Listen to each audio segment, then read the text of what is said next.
बिस्मिल्लाहिर्रहमानिर्रहीम। कल पाकिस्तान की मौजूदा इम्पोर्टेड हुकूमत ने इकनॉमिक सर्वे पेश किया।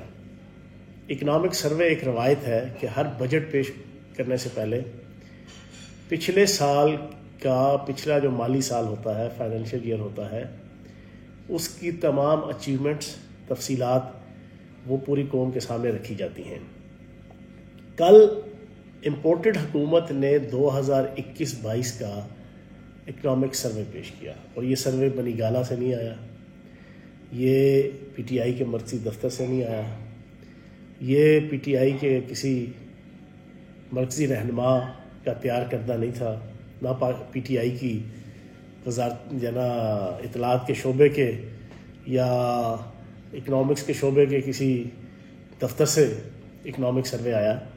ये सर्वे क्राइम मिनिस्टर शहबाज शरीफ साहब की ज़ेरे क़यादत पाकिस्तान के महकमा ख़जाना ने पेश किया है। उस इकनॉमिक सर्वे के मुताबिक मैं ये समझता हूँ कि हाय ये तूने क्या किया, मुझको भी फाश कर दिया, मैं ही तो एक राज था सीना कायनात में। बिल्कुल उसी तरह सारी तफसीलात पूरी पाकिस्तानी कौम के सामने आ गई। वो अलग बात है कि नारोवाल के अरस्तु चौधरी एहसन इकबाल और मुफ्ता इस्माइल के जिसकी अपनी कंपनी अरबों रुपए की मालियत से मुनाफे पे पिछले 4 साल चलती रही है और जिसका इतराफ़ वो अपने मुंह से कर भी चुके हैं, उन्होंने इकनॉमिक सर्वे के फैक्ट एंड फिगर्स के ऊपर कोई बात नहीं की।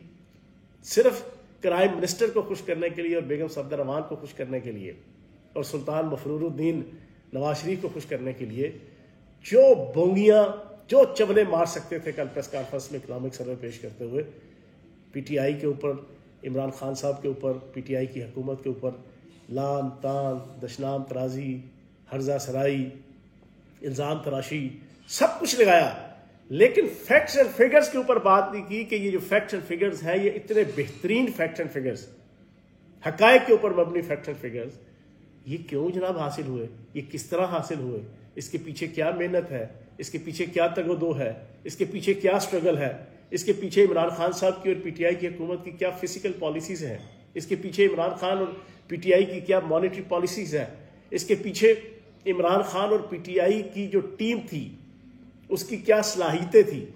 अब मैं आपके सामने इन्हीं के पेश करदा इकनॉमिक सर्वे के फैक्ट्स एंड फिगर्स जो इमरान खान साहब भी पेश कर चुके हैं पूरी पाकिस्तानी कौम के सामने, मैं आपके सामने दोहरा देता हूँ। इनके इकनॉमिक सर्वे के मुताबिक पाकिस्तान की जीडीपी ग्रोथ रेट के जो इंटरनेशनल लेवल पे इकनॉमिक्स के असूलों के मुताबिक यॉर्ड स्टिक है, क्राइटेरिया है किसी भी मुल्क की इकॉनमी को जज करने का कि वो इकॉनमी कहाँ खड़ी है, वो इकॉनमी मजबूत बुनियादों पे खड़ी है, कमज़ोर बुनियादों पे खड़ी है या दरमियानी सी बुनियादों पे खड़ी है।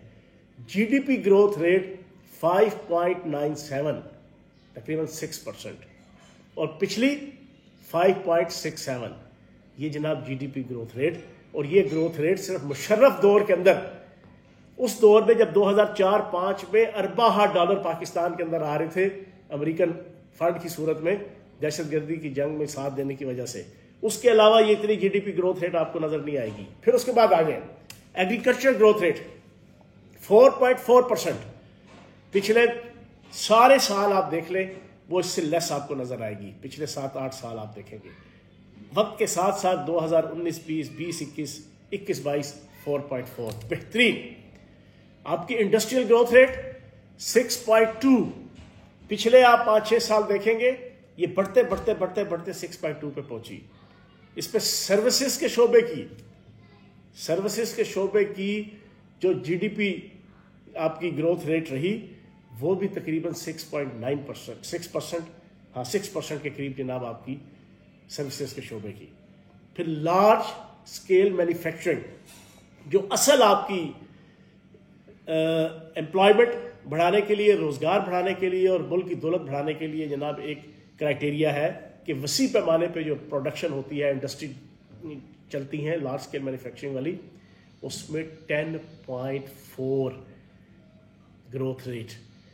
अच्छा, फिर सबसे इंपॉर्टेंट चीज, इनके अपने इकोनॉमिक सर्वे हम तो कह रहे थे ना पिछले 3 महीने से, तो ये कहते थे जी झूठ बोलते हैं, झूठ बोलते हैं, झूठ बोलते हैं। टॉक शोज के अंदर इनके नकम्मे और नले किस्म के जनाब वजीर और इनके जनाब स्पोक्स पर्सन आके और ये अपनी तरफ से बना के डेटा पेश कर दिया, अपनी तरफ से बना के डेटा पेश कर दिया। अब शर्म से डूब मर जाना चाहिए उन तमाम इनके MNA MPS स्पोक्स पर्सन, इनकी जनाब वजीर इत्तलात और इनकी बाकी सारी काबीना को, चेलो चांटो को।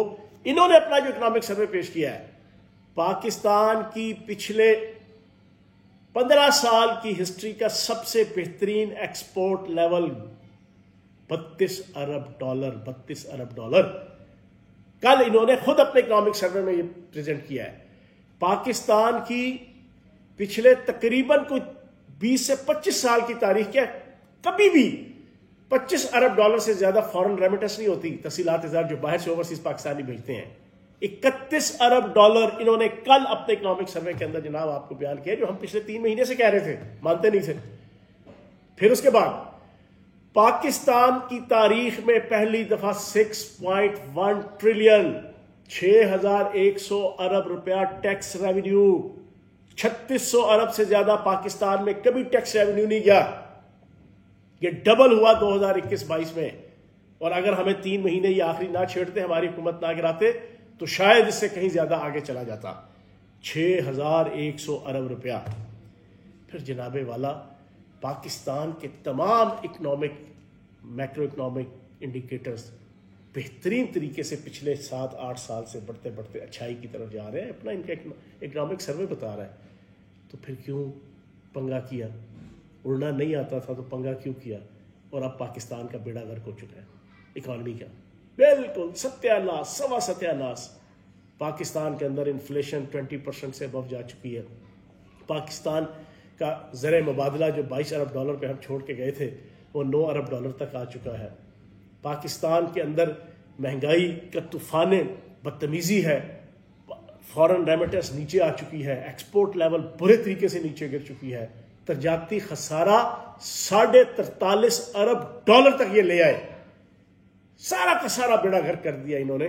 तो मैं ये समझता हूँ पाकिस्तान की आवाम को अब सब कुछ समझ आ जाना चाहिए कि इमरान खान साहब की हुकूमत कराने के जो बेसिक बड़े मेन 6-7 ऑब्जेक्टिव्स थे इंटरनेशनल प्लेयर्स के और इस अंजुमन गुलामान अमेरिका के, उनमें से एक ये था कि पाकिस्तान तरक्की के रास्ते की तरफ गामजन हो गया था। ये 5-6 साल इसी तरीके से इसी ट्रैक पे चलता तो पाकिस्तान ने IMF के चुंगल से भी निकलना था, इकोनॉमिकली फाइनेंशियली अपने पांव पे खड़े होना था, और किसी तरीके से भी आलमी ताकतें और मुल्क दुश्मन ताकतें ये नहीं चाहती कि एटम बॉम्ब और एटमी प्रोग्राम और मिसाइल प्रोग्राम रखने वाला, न्यूक्लियर प्रोग्राम रखने वाला इस्लामी मुल्क वाहिद वो इकोनॉमिकली मजबूत हो। ये उनकी पॉलिसी है। इसी वजह से इमरान खान साहब को उतारा गया और PTI की हुकूमत को ख़त्म किया गया। अब पाकिस्तानी कौम ने फैसला करना है कि आने वाले इलेक्शन के अंदर पूरी पाकिस्तानी कौम यक ज़बान होके बिल इत्तेफाक होके अपने घरों से निकलेगी और बल्ले के इंतखाबी निशान के ऊपर मोहर लगा के इमरान खान के ऊपर एतमाद करके उस ऐलान करेंगे कि हमने इस पाकिस्तान को दोबारा उसी तामीर और तरक्की की तरफ लेके जाना है जहां मार्च के महीने थे कि हम जा रहे थे। और इंशाअल्लाह आने वाला वक्त पाकिस्तान की तामीर और तरक्की का होगा। इमरान खान साहब की 2/3 मेजॉरिटी के साथ वज़ारत उज़्मा हासिल करने का होगा इंशाअल्लाह।